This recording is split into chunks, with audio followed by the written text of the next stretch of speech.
gulay for today.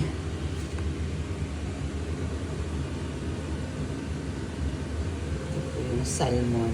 Fried natin mamaya.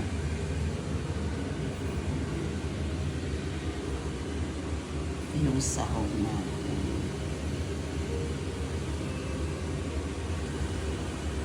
Papaklet po tayo.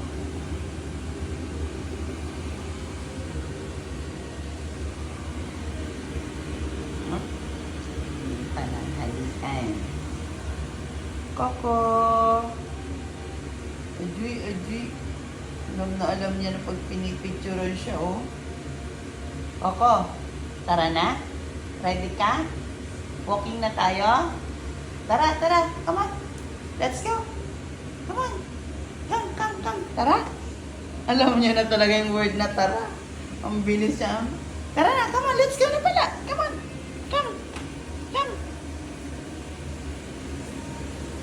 Katabi niya pa yung kanyang laruan.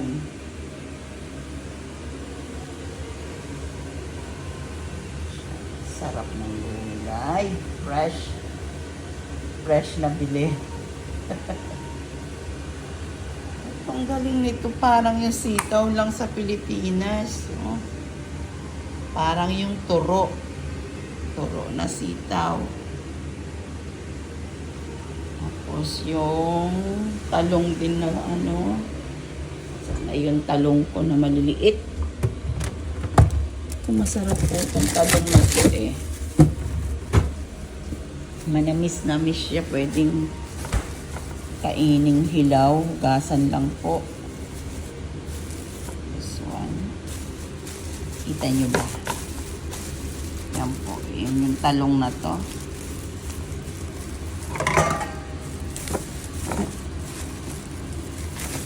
Yan po siya.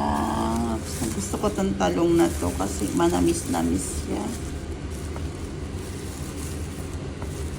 Crunchy pa siya. Pwede rin kainin na hilaw.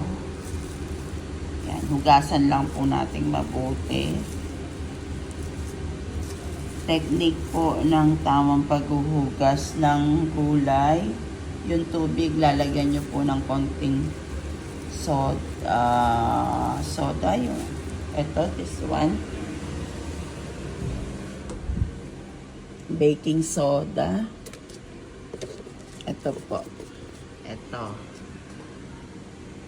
Para po talagang mahugasan siyang mabuti. Matanggal yung yan po. Yan yung aking ginagamit.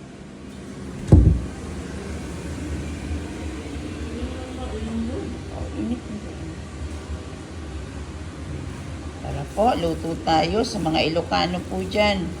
Paborito ito. Pakbet. Kakamis yung mga kahit mga ulam na pang Pilipino. Kaya kahit nandirito sa abroad, talagang Pilipino pa rin yung panlasa. Pakbet. Sahog, pork po. Ayan.